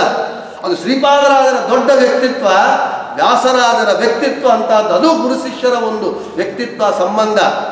ನನಗೆ ಅನಿಸುವುದೇನು ಅಂತ ಹೇಳಿದರೆ, ಶ್ರೀಮಧ್ವಕಲ್ಪವೃಕ್ಷಸ್ಥ ಜಯಾರ್ಯ ಕಾಮದುಕ್ಸ್ಮೃತಃ ಚಿಂತಾಮಣಿಸ್ತು ವ್ಯಾಸಾರ್ಯ ಮುನಿತ್ರಯಂ ಉದಾಹೃತಂ ಅಂಥೇಳಿ ಶ್ರೀವಿಷ್ಣು ಮಹಾತ್ಮ್ಯದಲ್ಲಿ ಏನು ಹೇಳಲ್ಪಟ್ಟಿದೆ ಅದು ತಿಳ್ಕೊಂಡೇ ಶ್ರೀಪಾದರಾಜರು ಇವರು ಮುನಿತ್ರಯದಲ್ಲಿ ಒಬ್ಬರು ವ್ಯಾಸರಾಜರು ಅಂಥೇಳಿ ಹೊಗಳಿದ್ದಾರೆ ಹೊರತು ಇಲ್ಲದ್ರೆ ಈ ರೀತಿ ಹೊಗಳಲಿಕ್ಕೆ ಶಿಷ್ಯರನ್ನು ಸಾಧ್ಯವೇ ಇಲ್ಲ. ಅದು ಶ್ರೀಪಾದರಾಜರಿಗೆ ಗೊತ್ತು, ಇವರು ಮುನಿತ್ರಯದಲ್ಲಿ ವ್ಯಾಸರಾಜರು ಒಬ್ಬರು ಅಂಥೇಳಿ. ಆದ ಕಾರಣ ಸಾಸಿರ ಜಿಕ್ವೆಗಳುಳ್ಳ ಶೇಷನೆ ಕೊಂಡಾಡಬೇಕು ವ್ಯಾಸರಾಯರ ಸನ್ಯಾಸದಿರವ. ಇದು ವ್ಯಾಸರಾಜರು ನಡೆಸಿಕೊಂಡು ಬಂದಿರುವಂತಹ ಸನ್ಯಾಸದ ಧರ್ಮ, ಅಚ್ಚುಕಟ್ಟಾಗಿ ಕಟ್ಟುನಿಟ್ಟಾಗಿ ನಡೆಸಿಕೊಂಡು ಬಂದಿರೋದು. ಇಲ್ಲಿ ನಿಮಗೆ ಸನ್ಯಾಸ ಧರ್ಮ ಎಷ್ಟು ಕಠಿಣ ಅಂತ ಹೇಳೋದಕ್ಕೆ ನಿಮ್ಗೆ ಹೇಳ್ತೀವಿ. ಹಸ್ತೋದ್ಯ ಮಂತ್ರದಲ್ಲಿ ಹೇಳ್ತೀವಿ ನಾವು, ಗೃಹಸ್ಥನಿಗೆ ಕೊಟ್ಟರೆ ಒಂದು ಅಷ್ಟೇ ಕೊಡುತ್ತೆ, ವಾನಪ್ರಸ್ಥಾಶ್ರಮಿಗೆ ಕೊಟ್ಟರೆ 100 ಪಟ್ಟು, ಯತಿಗಳಿಗೆ ಕೊಟ್ಟರೆ ಅನಂತ ಪಟ್ಟು, ಬ್ರಹ್ಮಚಾರಿಗೆ ಕೊಟ್ಟರೆ 1 ಪಟ್ಟು, ಗೃಹಸ್ಥನಿಗೆ ಕೊಟ್ಟರೆ 2 ಪಟ್ಟು, ವಾನಪ್ರಸ್ಥಾನ 100 ಪಟ್ಟು, ಯತಿಗಳಿಗೆ ಭಿಕ್ಷಾ ಹಾಕಿದರೆ ಅನಂತ ಪಟ್ಟು ಅಂತೇಳಿ. ಸನ್ಯಾಸಾಶ್ರಮದಲ್ಲಿ ಸಾಧನೆ ಮಾಡಿಕೊಂಡ್ರೆ ಅನಂತ ಪುಣ್ಯ, ದುಸ್ಸಾಧನೆ ಮಾಡಿಕೊಂಡ್ರೆ ಅನಂತ ಪಾಪ. ಎರಡೂ ಅಷ್ಟೇ ವಿಪರೀತವೇ. ಸನ್ಯಾಸ ಧರ್ಮ ಎಷ್ಟು ಕಠಿಣ ಅಂತ ಹೇಳಿದರೆ, ಅದೇ ವ್ಯಾಸರಾಜ ಮಠದಲ್ಲಿ ಬಂದಿರುವಂತಹ ಕಂಬಾಲೂರು ರಾಮಚಂದ್ರ ತೀರ್ಥರ ಕಾಲದಲ್ಲಿ ವ್ಯಾಸರಾಜರಿಂದ 5ನೇಯವರಾದಂಥವ್ರು ಕಂಬಾಲೂರು ರಾಮಚಂದ್ರ ತೀರ್ಥರು. ಸನ್ಯಾಸ ಧರ್ಮ ಎಷ್ಟು ಕಠಿಣ ಅಂತ ನಿಮ್ಗೆ ಹೇಳ್ತೀನಿ. ವ್ಯಾಸರಾಜರು ಕಂಬಾಲೂರು ರಾಮಚಂದ್ರ ತೀರ್ಥರು ಇದ್ದರು. ಒಬ್ಬ ಬಿಡಿ ಸನ್ಯಾಸಿಗಳು ಬಂದ್ರಂತೆ ರಾಮಚಂದ್ರ ತೀರ್ಥರಲ್ಲಿ, ಸ್ವಾಮಿ ನನಗೆ ಒಂದು ಅಪರಾಧ ನಡೆದುಬಿಟ್ಟದೆ. ಏನಪ್ಪ? ನಾನು ನಿದ್ದೆ ಮಾಡುವಾಗ ಸ್ವಪ್ನದಲ್ಲಿ, ನಿದ್ದೆ ಮಾಡುವಾಗ ನಿಜವಾಗಲೂ ಅಲ್ಲ, ನಿದ್ದೆ ಮಾಡುವಾಗ ಸ್ವಪ್ನದಲ್ಲಿ ನನಗೆ ವೀರ್ಯಸ್ಖಲನವಾಗಿದೆ, ನಾನು ಏನು ಮಾಡಬೇಕು ಅವರ ಪ್ರಯತ್ನ ಇಲ್ಲ. ಆವಾಗ ರಾಮಚಂದ್ರ ತೀರ್ಥ ಹೇಳಿದ್ರು, ನೋಡಪ್ಪ, ಸನ್ಯಾಸದಲ್ಲಿ ಪ್ರಾಯಶ್ಚಿತ್ತ ಪಶ್ಚಾತ್ತಾಪ ಏನೂ ಇಲ್ಲ, ಶಿಕ್ಷೆ ಒಂದೇ ಅಷ್ಟೇ. ನಿನ್ನ ಪ್ರಯತ್ನವಿಲ್ಲ, ಆದರೂ ನಿಮಗೆ ಸನ್ಯಾಸ ಧರ್ಮ ವಿರುದ್ಧ ನಡೆದದಾದ ಕಾರಣ ನೀನು ಏನಿದಕ್ಕೆ ಶಿಕ್ಷೆ? ಏನು ಶಿಕ್ಷೆ? ಒಳ್ಳೆ ವೈಶಾಖ ಮಾಸದಲ್ಲಿ ನದಿಗೆ ಹೋಗಿ ಮರಳಲ್ಲಿ ಮಠ ಮಧ್ಯಾಹ್ನದಲ್ಲಿ ನೀನು ದಿಗಂಬರನಾಗಿ ಹೊರಳಾಡಿ ದೇಹತ್ಯಾಗ ಮಾಡೋದೇ ಶಿಕ್ಷೆ ಅಂತ ಹೇಳಿದರು. ಅದೇ ರೀತಿಯಲ್ಲಿ ಆ ಸನ್ಯಾಸಿಗಳು ಹೋಗಿ ದೇಹತ್ಯಾಗ ಮಾಡಿದರು. ಇದು ಸನ್ಯಾಸ ಧರ್ಮ ಇಷ್ಟು ಕಟ್ಟುನಿಟ್ಟಾಗಿರುತ್ತೆ. ಕೊನೆಗೆ ಸನ್ಯಾಸಿಗಳಾದವರು ಹೆಣ್ಣಿನ ಬೊಂಬೆಯನ್ನು ಮುಟ್ಟಬಾರದು ಅಂತ ಹೇಳ್ತಾರೆ. ಹೆಣ್ಣಿನ ಬೊಂಬೆಯನ್ನು ಮುಟ್ಟಬಾರದು, ಇದು ಸನ್ಯಾಸ ಧರ್ಮ. ಅದಕ್ಕೆ ಹೇಳಿದ್ರು, ವ್ಯಾಸರಾಜರ ಸಾಸಿರ ಜಿಕ್ಮೆಗಳುಳ್ಳ ಶೇಷನೆ ಕೊಂಡಾಡಬೇಕು ವ್ಯಾಸರಾಯರ ಸನ್ಯಾಸ ದಿನವ. ಸರಿ, ಶ್ರೀಪಾದರಾಜರಿಗೆ ವ್ಯಾಸರಾಯರ ಸನ್ಯಾಸ ಧರ್ಮ ಗೊತ್ತಿತ್ತು, ವ್ಯಕ್ತಿತ್ವ ಗೊತ್ತು, ಮುನಿತ್ರಯದಲ್ಲಿ ಒಬ್ಬರು ಅಂತ ಗೊತ್ತಿತ್ತು, ಇವರು ಪ್ರಹ್ಲಾದರಾಜರ ಅವತಾರ ಅಂತ ಗೊತ್ತಿತ್ತು, ಶೇಷಾವೇಶ ಅಂತ ಗೊತ್ತು, ಇಂದ್ರನ ಇದಂತ ಗೊತ್ತು, ಎಲ್ಲ ಗೊತ್ತು ಹೇಳಿದರು. ಏನು ಗೊತ್ತಿಲ್ಲದೆ ಇರುವವನಾದ ಒಬ್ಬ ವಿದೇಶಿ ಪ್ರವಾಸಿಗಳು ನುನಿಜ್ಜಮ್ಮನ್ ಬರ್ತಾನೆ. ಅವನು ಹೇಳ್ತಾನೆ ವ್ಯಾಸರಾಜರ ಸನ್ಯಾಸ ಧರ್ಮ ಹೇಗಿತ್ತು ಅಂತೇಳಿ. ಅವನಿಗೆ ಸನ್ಯಾಸ ಅಂದರೆ ಗೊತ್ತಿಲ್ಲ, ಬ್ರಹ್ಮಚರ್ಯ ಅಂದರೆ ಗೊತ್ತಿಲ್ಲ, ಏನೂ ಗೊತ್ತಿಲ್ಲ. ಅವನು ಬಂದು ಹೇಳ್ತಾನೆ, a learned Brahmin preaches the king Bisnaga, that means Srikrishna Devaraya, who never married never touched a woman ಅಂತ ಹೇಳ್ತಾರೆ. ವ್ಯಾಸರಾಜರನ್ನು ನೋಡಿದಾಗ ಅವನಿಗೆ ಅನಿಸಿದ್ದೇನು, ಒಬ್ಬ ಓದಿದಂತಹ ಬ್ರಾಹ್ಮಣ, ಒಬ್ಬ ಜ್ಞಾನಿ ಕೃಷ್ಣದೇವರಾಯನಿಗೆ ಪಾಠ ಹೇಳ್ತಾ ಇದ್ರು. ಅವರು ಹೇಗಿದ್ದ ಆ ಬ್ರಾಹ್ಮಣ ಅಂತ ಹೇಳಿದ್ರೆ, ನೆವರ್ ಮ್ಯಾರಿಡ್ ಅಂತ ಹೇಳ್ದ, ಮದುವೆ ಮಾಡಿಕೊಂಡೇ ಇಲ್ಲ ಅಂತ ಹೇಳ್ದ. ಅಲ್ಲಿ ತೃಪ್ತಿಯಾಗಿಲ್ಲ. ಏನು ಮದುವೆ ಆಡ್ಕೊಳ್ಳದೆ ಇದ್ದವರೆಲ್ಲರೂ ಬ್ರಹ್ಮಚಾರಿಗಳಲ್ಲ, ನಾವು ಬೇಕಾದಷ್ಟು ಜನ ಬ್ರಹ್ಮಚಾರಿಗಳಿದ್ದಾರೆ. ಅವನಿಗೆ ಅಲ್ಲಿ ತೃಪ್ತಿ ಆಗಿಲ್ಲ. ಅವನು ವಿದೇಶೀಯ, ಅವನಿಗೇನೂ ಗೊತ್ತಿಲ್ಲ, ಸನ್ಯಾಸ ಅಂದರೆ ಗೊತ್ತಿಲ್ಲ, ಬ್ರಹ್ಮಚರ್ಯ ಅಂದರೆ ಗೊತ್ತಿಲ್ಲ, ತೃಪ್ತಿ ಆಗಿಲ್ಲ. ನೆವರ್ ಮ್ಯಾರಿಡ್ ಅಂತ ಹೇಳ್ದ. ಮತ್ತು ನಾರ್ ಟಚ್ಡ್ ಎ ವುಮನ್ ಅಂತ ಹೇಳ್ದ. ಅವರ ಜೀವನದಲ್ಲಿ ಸ್ತ್ರೀ ಸ್ಪರ್ಶವೇ ಇಲ್ಲ ಅಂತ ಹೇಳಿದ. ಅದು ವ್ಯಾಸರಾಜರ ಒಂದು ಸನ್ಯಾಸದ ಇರವ. ಒಬ್ಬ ವಿದೇಶೀಯನಿಗೂ ಅರ್ಥ ಆಗಬೇಕು ಅಂತ ಹೇಳಿದರೆ ಅದು ವ್ಯಾಸರಾಜರ ಎಷ್ಟು ಅವರ ಸನ್ಯಾಸ ಧರ್ಮವನ್ನು ಎಷ್ಟು ಕಟ್ಟುನಿಟ್ಟಾಗಿ ಆಚರಣೆ ಮಾಡ್ಕೊಂಡು ಬಂದಿದ್ದಾರೆ. ಆದ ಕಾರಣ ಗುರುಗಳಾದ ಶ್ರೀಪಾದರಾಜರು ಕೊಂಡಾಡಿದರು, ಸಾಸಿರ ಜಿಕ್ಪೆಗಳುಳ್ಳ ಶೇಷನೆ ಕೊಂಡಾಡಬೇಕು ವ್ಯಾಸರಾಯರ ಸನ್ಯಾಸ ದಿನ. ಇನ್ನು ಮುಂದೆ ಹೇಳ್ತಾರೆ, ಶ್ರೀಪಾದರಾಜರ ಕಾಲದಲ್ಲೇ ಇರುವಂತಹ ಸನ್ಯಾಸಿಗಳ ವಿಷಯ, ಬ್ರಾಹ್ಮಣರ ವಿಷಯ ಹೇಳಿದ್ದು. ಆಸೆಯಿಂದ ತಮ್ಮ ಉದರ ಪೋಷಣಕ್ಕಾಗಿ ಛಪ್ಪನ್ನ ದೇಶವ ತಿರುಗಿ ಸಂಚಾರ ಮಾಡುತ್ತಾ ಮೀಸಲ ಮಡಿ ಬಚ್ಚಿಟ್ಟು ಮಿಂಚುಕೊಳ ಉಂಡಿ ದಿನ ಮೋಸ ಮಾಡಿ ಕಳೆವ ಸನ್ಯಾಸಿಗಳ ಸರಿಯೇ. ಇಂಥ ಸನ್ಯಾಸಿಗಳು ಅಂತ ಆಗಿನ ಕಾಲಕ್ಕೆ ಹೇಳ್ತಾರೆ. ಕೆರೆ ಭಾವಿ ಪುರ ಅಗ್ರಹಾರಂಗಳ ಮಾಡಿ ಭೂಸುರರೊಂದು ಲಕ್ಷ ಕುಟುಂಬಗಳ ಪೊರೆವ ವೈಭವ ಕೀರ್ತಿಯಿಂದಲೇ ವ್ಯಾಸರಾಯರ ಗುಣಗಳ ಗಾಂಭೀರ್ಯಾದಿಗಳ ಸಾಸಿರ ಜಿಪ್ಪೆಗಳುಳ್ಳ ಶೇಷನೆ ಕೊಂಡಾಡಬೇಕು ವ್ಯಾಸರಾಯರ ಸನ್ಯಾಸ ದಿರವ ಅಂತ ಹೇಳ್ತಾರೆ. ಏನು ನಮಗೆ ಒಂದು ಕಾಲ ಕೆಲವರು ಆಕ್ಷೇಪ ಮಾಡ್ತಾರೆ, ಸನ್ಯಾಸಿಗಳಾದವರು ಕೆರೆಗಳು ಕಟ್ಟಿಸಬಾರ್ದು, ಇದು ಕಟ್ಟಿಸಬಾರ್ದು, ಅದು ಕಟ್ಟಿಸಬಾರ್ದು, ತಪ್ಪು, ಸನ್ಯಾಸ ಧರ್ಮಕ್ಕೆ ವಿರುದ್ಧ ಅಂತೇಳಿ ಶ್ರೀಪಾದರಾಜರೇ ಹೋಗ್ಬಿಡ್ತಾ ಇದ್ದಾರೆ. ವ್ಯಾಸರಾಜರು ವ್ಯಾಸ ಸಮುದ್ರವನ್ನು ಕಟ್ಟಿಸಿದರು.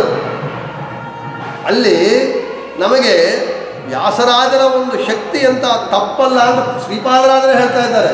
ವ್ಯಾಸರಾಜರು ಮಾಡಿದ್ದು, ವ್ಯಾಸರಾಜರ ಒಂದು ತಪಶಕ್ತಿ ಎಂಥದ್ದು ಅಂತ ಹೇಳಿದ್ರೆ, ಕನಕದಾಸರು ಬಂದರು ವ್ಯಾಸರಾಜರ ಹತ್ರಿಗೆ, ಸ್ವಾಮಿ ನಾನು ನಿಮ್ಮ ಶಿಷ್ಯ ಆಗ್ತೇನೆ, ನನಗೆ ಮಂತ್ರೋಪದೇಶ ಮಾಡ್ರಿ ಅಂತ ಕೇಳಿದ್ರು. ನಿಂಗೇನೋ ಹೇಳೋದು ಹೋಗೋ ಕೋಣ ಮಂತ್ರ ಅಂತಂದ್ರೆ ಅಷ್ಟೇ. ಗುರುಗಳ ಬಾಯಿಯಿಂದ ಬಂದಿದ್ದಷ್ಟೇ, ಅಲ್ಲಿ ಗುರು ಶಿಷ್ಯರ ಸಂಬಂಧ.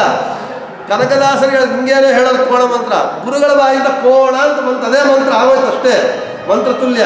ಕೋಣ ಕೋಣ ಕೋಣ ಅಂತ ಕನಕದಾಸರು ಜಪ್ ಮಾಡಿಬಿಟ್ರು, ಗುರುಪದೇಶ ಆಯಿತು ಅಂತೇಳಿ. ಹಿಂದರೆ ಯಮದೇವರ ವಾಹನ ಕೋಣ ಬಂದೇ ಬಿಡ್ತು ಅಲ್ಲಿಗೆ, ಗುರುಗಳ ಕೋಣ ಬಂದೇ ಬಿಡ್ತು. ಏನು ಮಾಡೋದು ನಾನು ಅಂತ ಕೇಳಿದ್ರು. ಓ ಬಂತೇನಪ್ಪ, ಹಾಗ ಆಯ್ತು ಬಿಡ. ಆ ಕೆರೆಗೆ ಒಂದು ದೊಡ್ಡ ಕಲ್ಲು ಬಂಡೆ ಅಡ್ಡ ಇತ್ತಂತೆ, ಸರಿ ಆ ಕೋಣದಿಂದ ತೆಗೆಸು ಅಂತ ಹೇಳಿದ್ರು. ಅದು ಗುರು ಶಿಷ್ಯರ ಸಂಬಂಧ. ಗುರುಗಳ ಮಾತಿನ ಬಾಯಿಯಿಂದ ಏನು ಬಂದರೆ ಅದೇ ಮಂತ್ರ, ಗುರುಗಳ ಕೈಯಿಂದ ಏನು ಬಂದರೆ ಅದೇ ಅಕ್ಷಯ. ಆದ ಕಾರಣ ಅದು ಗುರು ಶಿಷ್ಯರ ಸಂಬಂಧ. ವ್ಯಾಸರಾಜರ ಒಂದು ತಪಶಕ್ತಿ ಅಂತಹದ್ದು. ಕೆರೆ ಬಾವಿಗಳನ್ನೆಲ್ಲ ಕಟ್ಟಿಸಿದರು, ಲಕ್ಷಾಂತರ ಕುಟುಂಬಗಳನ್ನು ಪೋಷಣೆ ಮಾಡಿದರು. ವ್ಯಾಸರಾಜರ ಕಾಲದಲ್ಲಿ ವಿಶ್ವಪಾವನ ಗುರುಕುಲ ಅಂತ ಒಂದು ಗುರುಕುಲ ನಡೆಸ್ತಾ ಇದ್ರಂತೆ. ನೀವು ಹಂಪಿ ವಿರೂಪಾಕ್ಷ ದೇವಾಲಯಕ್ಕೆ ಹೋಗಿ ನೋಡಿದರೆ ಹಂಪಿ ರಾಜಬೀದಿಯಲ್ಲಿ ಎರಡು ಕಡೆ ನಿಮಗೆ ಮಂಟಪಗಳು ಕಾಣುತ್ತೆ, ಸಾವಿರಾರು ಮಂಟಪಗಳು ಕಾಣುತ್ತೆ ನಿಮಗೆ. ಅಲ್ಲಿ ನೋಡಿದರೆ ಏನು ಗೊತ್ತಾ, ಅಲ್ಲಿ ಗುರುಕುಲ ನಡೆಸ್ತಾ ಇದ್ರಂತೆ ವ್ಯಾಸರಾಜರು. ವಿಶ್ವಪಾವನ ಗುರುಕುಲದಲ್ಲಿ ನಾನು ಹೇಳ್ತಾ ಇರೋ ಸಂಖ್ಯೆ ಅಧ್ಯಾಪಕರ ಸಂಖ್ಯೆ, ಶಿಷ್ಯರ ಸಂಖ್ಯೆ, ವಿದ್ಯಾರ್ಥಿಗಳ ಸಂಖ್ಯೆ ಅಲ್ಲ. 18,000 ಜನ ಅಧ್ಯಾಪಕರಿದ್ರಂತೆ. ಅಂದರೆ 18,000 ಜನ ಅಧ್ಯಾಪಕರೇ ಇದ್ದರೆ ಇನ್ನು ವಿದ್ಯಾರ್ಥಿಗಳಷ್ಟಿರಬೇಕು. ಒಬ್ಬೊಬ್ಬ ಅಧ್ಯಾಪಕರಿಗೆ 10 ಜನ ಹಾಕ್ಕೊಂಡ್ರೂ ಕೂಡ 1,80,000 ವಿದ್ಯಾರ್ಥಿಗಳು. ಇಷ್ಟು ಜನರನ್ನು ಸಾಕಿದಂತಹ ಮಹಾನುಭಾವರು ನಮ್ಮ ವ್ಯಾಸರಾಜರು. ಅದಕ್ಕೆ ಹೇಳಿದರು, ಕೆರೆ ಬಾವಿ ಪುರ ಅಗ್ರಹಾರಂಗಳ ಮಾಡಿ ಭೂಸುರರ 1,00,000 ಕುಟುಂಬಗಳ ಪೊರೆವ ವೈಭವ ಕೀರ್ತಿಯಿಂದಲೇ ವ್ಯಾಸರಾಯರ ಗುಣಗಳ ಗಾಂಭೀರ್ಯಾದಿಗಳ ಸಾಸಿರ ಜಿಕ್ಪೆಗಳುಳ್ಳ ಶೇಷನೆ ಕೊಂಡಾಡಬೇಕು ವ್ಯಾಸರಾಯರ ಸನ್ಯಾಸದಿರವ ಅಂತ ಹೇಳ್ತಾ ಇದ್ದಾರೆ. ಇನ್ನು ಹೇಳ್ತಾರೆ ಶ್ರೀಪಾದರಾಜರು, ಹಗಲಿರುಳನ್ನದೆ ಆವಾಗ ಶ್ರೀಹರಿ ಪದ ಪದ್ಮ ಯುಗಗಳನ್ನರ್ಚಿಸಿ ಭಕುತಿಯಿಂದ ರಘುಪತಿ ಭಜಕ ಬ್ರಹ್ಮಣ್ಯ ತೀರ್ಥರ ಕುವರ ರಂಗವಿಠಲನನ್ನು ಬಿಡನು ಎಂಬ ಸಾಸಿರ ಜಿಕ್ಪೆಗಳುಳ್ಳ ಶೇಷನೆ ಕೊಂಡಾಡಬೇಕು ವ್ಯಾಸರಾಜರ ಸನ್ಯಾಸದಿರವ ಅಂತ ಹೇಳ್ತಾರೆ. ಇನ್ನು ವ್ಯಾಸರಾಜರು ಶ್ರೀಪಾದರಾಜರನ್ನ ಹೊಗಳ್ತಾರೆ. ಶ್ರೀಪಾದರಾಜರನ್ನು ಏನು ಮಹಿಮೆ ಸಾಲದೆ, ಇಷ್ಟೇ ಮಹಿಮೆ ಸಾಲದೆ ಅಂತ ಹೇಳಿ ಶ್ರೀಪಾದರಾಜರನ್ನ ವ್ಯಾಸರಾಜರು ಅತ್ಯಂತ ಭಕ್ತಿಯಿಂದ ಹೊಗಳ್ತಾರೆ. ಏನಂತೂ ಆ ಮಹಿಮೆ ಸಾಲದೆ ಶ್ರೀಪಾದರಾಜರ ಇಷ್ಟೇ ಮಹಿಮೆ ಸಾಲದೆ, ಶ್ರೀಪಾದರಾಜರ ಮಹಿಮೆ ಸಾಲದೆ. ಅದರಲ್ಲೂ ಅಷ್ಟೇ ಶ್ರೀಪಾದರಾಜರ ಒಂದು ತಪಸ್ಸು ಎಂಥದ್ದು, ಮಹಾನುಭಾವರು ಎಷ್ಟು ಅಂತ ಹೇಳ್ತಾರೆ. ಎಂಥವರು ಇಲ್ಲಿ ನಮಗೆ ನೋಡಿದಾಗ ನಮಗಿರುವಂತಹ ರಾಜತ್ರಯ ಅಂತ ಹೇಳಿದರೆ ಶ್ರೀಪಾದರಾಜರು, ವ್ಯಾಸರಾಜರು, ವಾದಿರಾಜರು. ಶ್ರೀಪಾದರಾಜರು, ಅವರ ಶಿಷ್ಯರು ವ್ಯಾಸರಾಜರು, ಅವರ ಶಿಷ್ಯರು ವಾದಿರಾಜರು. ಗುರು ಶಿಷ್ಯರೆಲ್ಲರೂ ವರಿಷ್ಠಾಗಿ. ರಾಜತ್ರಯ ನಮ್ಮ ಮಧ್ವ ಸಿದ್ಧಾಂತದಲ್ಲಿ, ಮಾಧ್ವ ಪರಂಪರೆಯಲ್ಲಿ ಅಂತ ಹೇಳಿದರೆ ನಮ್ಮ 3 ಜನ, ಶ್ರೀಪಾದರಾಜರು, ವ್ಯಾಸರಾಜರು, ವಾದಿರಾಜರು ಅಂತ ಹೇಳ್ತಾರೆ. ಅದರಲ್ಲಿ ಮಹಿಮೆ ಸಾಲದೆ, ಇಷ್ಟೇ ಮಹಿಮೆ ಸಾಲದೆ ಅಂತ ಹೇಳ್ತಾ ಶ್ರೀಪಾದರಾಜರ ಮಹಿಮೆ ನಾನು ಎಷ್ಟು ಅಂತ ವರ್ಣಿಸಲಿ ಅಂತ ಹೇಳ್ತಾರೆ. ಶ್ರೀಪಾದರಾಜರ ಭೋಗ ಅಂತ ಹೇಳ್ತಾರೆ. ಶ್ರೀಪಾದರಾಜರ ಭೋಗ ಅಂತ ಹೇಳ್ತಾ ಏನು, ಶ್ರೀಪಾದರಾಜರು ಇಲ್ಲಿ ಮೇಲ್ಕುಲಾವಿ, ಮುತ್ತಿನ ಕಿರೀಟ, ಕವಚ ಎಲ್ಲವನ್ನು ಹಾಕ್ಕೊಂಡು ಮೆರಿತಾ ಇದ್ರಂತೆ. ಯಾಕೆ ಮೆರಿತಾ ಇದ್ರು ಅಂತ ಹೇಳಿದ್ರೆ, ಶ್ರೀಪಾದರಾಜರ ಒಂದು ರಾಜನಿಗೆ ಆಪತ್ತು ಬಂದಾಗ ರಾಜನಿಗೆ ಆ ಆಪತ್ತನ್ನು ಪರಿಹಾರ ಮಾಡಿ ಆ ಸಿಂಹಾಸನದಲ್ಲಿ ಕೂತಿರುವಂತಹ ಮಹಾನುಭಾವರು ಶ್ರೀಮದ್ವೀರ ನೃಸಿಂಹರಾಜ ನುಪತೆ ಭೂ ದೇಹ ಹತ್ಯಾ ವ್ಯಥಾನ್ ದೂರೀಕೃತ್ಯ ತದರ್ಪಿತೋಜ್ವಲ ಮಹಾಸಿಂಹಾಸನೆ ಸಂಸ್ಥಿತಂ ಶ್ರೀಮತ್ ಪೂರ್ವ ಕವಾಟ ನಾಮಕಪುರೇ ಸರ್ವೇಷ್ಟ ಸಿದ್ಧಿಪ್ರದ ಶ್ರೀಪಾದ ಯತೀಂದ್ರ ಶೇಖರ ಮಣಿರ್ಭೂಯಾತ್ ಸರಶ್ರೇಯಸೇ.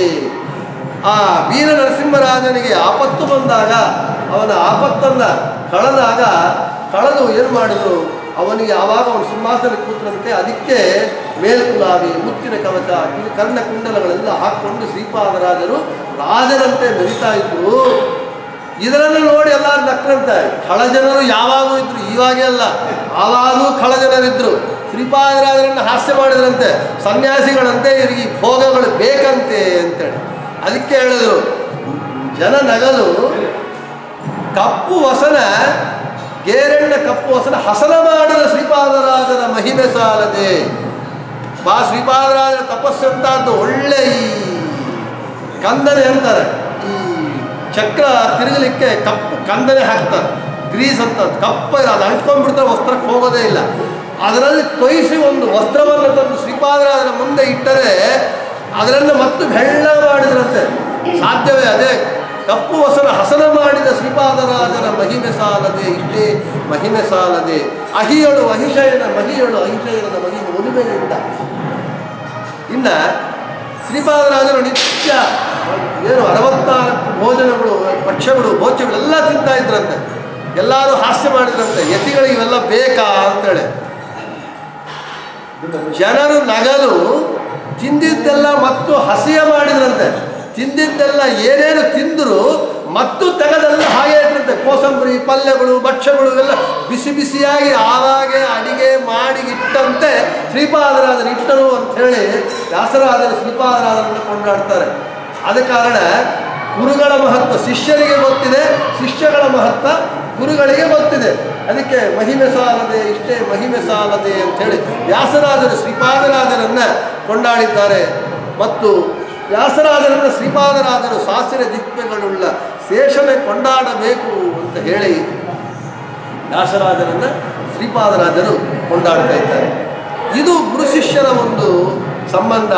ಇಂತಹ ಆರಾಧನಾ ಸಂದರ್ಭವಾಗಿ ಗುರು ಶಿಷ್ಯರ ಸಂಬಂಧ ಇನ್ನಿಷ್ಟು ನಾವು ಹೇಳ್ತಾ ಹೋದರೆ ವ್ಯಾಸರಾಜರ ಒಂದು ಸನ್ಯಾಸದ ಧರ್ಮ ಎಂತಾದ್ದು ಅಂತ ಹೇಳಿದರೆ, ಸರಿ ಚಂದ್ರಗಿರಿ ರಾಜ ವ್ಯಾಸರಾಜರನ್ನು ಕರೆದು ಅರ್ಚಕರು ಯಾರು ತಿರುಪತಿಯಲ್ಲಿ ಬೆಟ್ಟದ ಮೇಲೆ ಸ್ವಾಮಿ ಪೂಜೆಗೆ ಇಲ್ಲ ಅಂಥೇಳಿ ಸರಿ ವ್ಯಾಸರಾಜರು ಹೋದರು.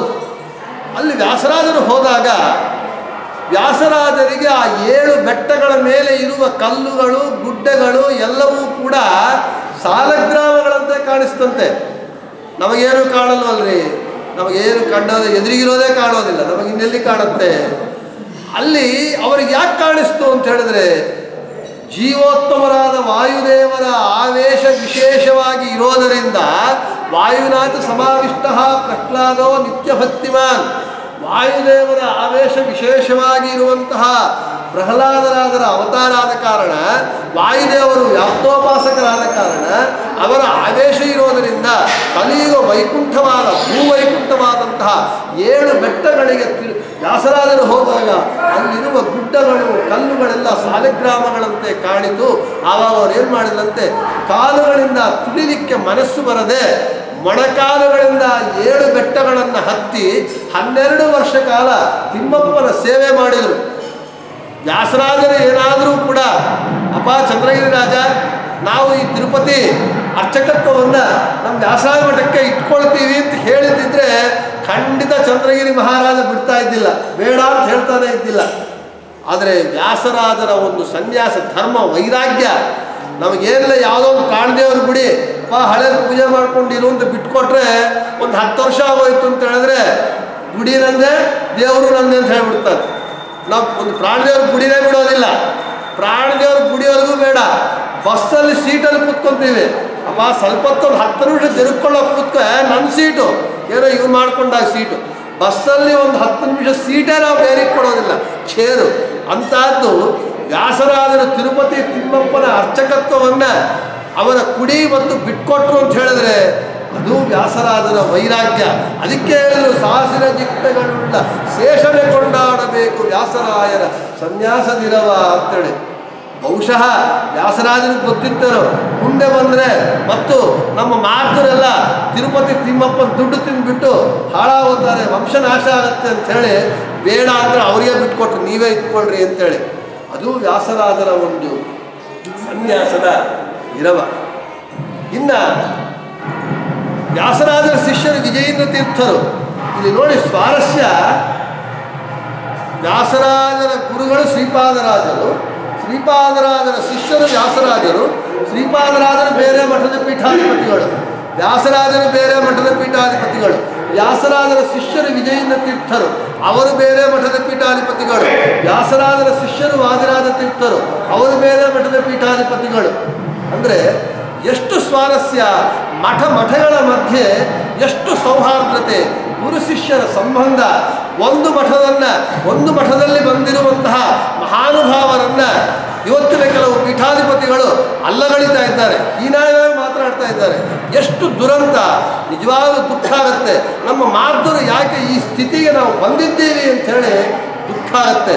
ಯಾವತ್ತೂ ಶ್ರೀಪಾದರಾಜರು ವ್ಯಾಸರಾಜರು ಬೇರೆ ಮಠದ ಪೀಠಾಧಿಪತಿಗಳನ್ನು ಹೀಯಾಳಿಸಲಿಲ್ಲ, ವ್ಯಾಸರಾಜರು ವಾದಿರಾಜರನ್ನು ಹೀಯಾಳಿಸಲಿಲ್ಲ.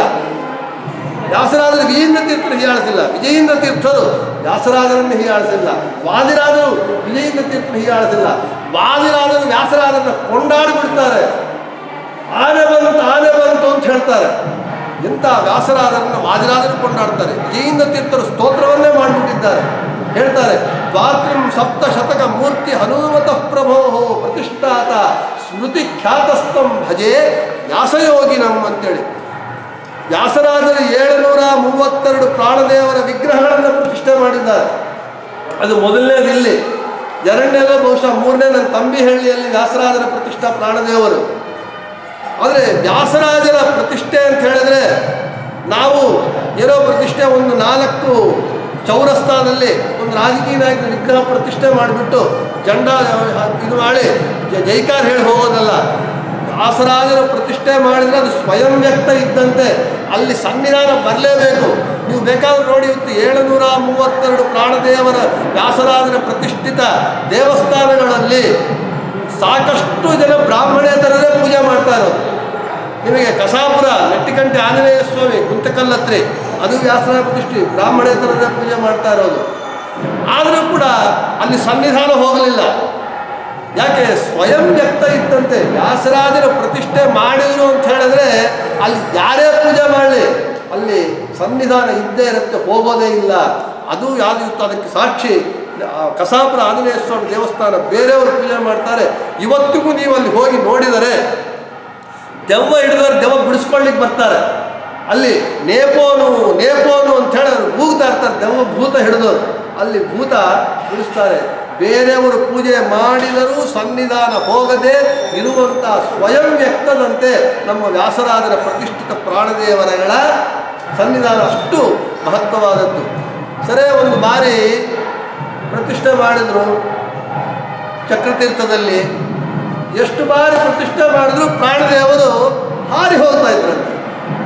ಯಾಕೆ ಹೀಗೆ ಅಂತ ಹೇಳಿ ವ್ಯಾಸರಾಯರು ಯಂತ್ರವನ್ನು ಹಾಕಿ ಯಂತ್ರದಲ್ಲಿ ಬಂಧಿಸಿ ಬಿಟ್ಟರು ಪ್ರಾಣದೇವರನ್ನು. ಅದೇ ಚಕ್ರತೀರ್ಥದಲ್ಲಿರುವಂತಹ ಯಂತ್ರೋದ್ಧಾರಕ ಪ್ರಾಣದೇವರು. ಅವರ ಮೇಲೆ ನಮಾಮಿ ದೂತಂ ರಾಮಸ್ಯ ಸುಗುರಂತ ಸುರಧ್ರುವಂ ಅಂಥೇಳಿ ಸ್ತೋತ್ರವನ್ನು ಮಾಡ್ತಾರೆ. ಆದರೆ ಇಲ್ಲಿ ವ್ಯಾಸರಾಜರ ತಪಸ್ಸಿಗೆ ಪ್ರಾಣದೇವರು ಬಂದಿಯಾದರ ಅಂದರೆ ಸುತರಾಮಲ್ಲ, ವ್ಯಾಸರಾಜರ ಭಕ್ತಿಗೆ ಮೆಚ್ಚಿ ಭಕ್ತವತ್ಸಲನಾದಂತಹ ಜೀವೋತ್ತಮರಾದ ವಾಯುದೇವರಾದ ಪ್ರಾಣದೇವರು ಏನು ಮಾಡಿದರು? ಭಕ್ತಿಗೆ ಮೆಚ್ಚಿ ಬಂದಿಯಾದರು. ಯಾಕೆ? ನಮ್ಮನ್ನು ಉದ್ಧಾರ ಮಾಡಲಿಕ್ಕೆ. ಭಕ್ತರು ಯಾರಲ್ಲಿ ಹೋಗ್ತಾರೆ ನಮ್ಮನ್ನು ಉದ್ಧಾರ ಮಾಡಲಿಕ್ಕಾಗಿ ವ್ಯಾಸರಾಜರ ಭಕ್ತಿಗೆ ಮೆಚ್ಚಿ ಪ್ರಾಣದೇವರು ಯಂತ್ರದಲ್ಲಿ ಬಂದಿಯಾಗಿ ಯಂತ್ರೋದ್ಧಾರ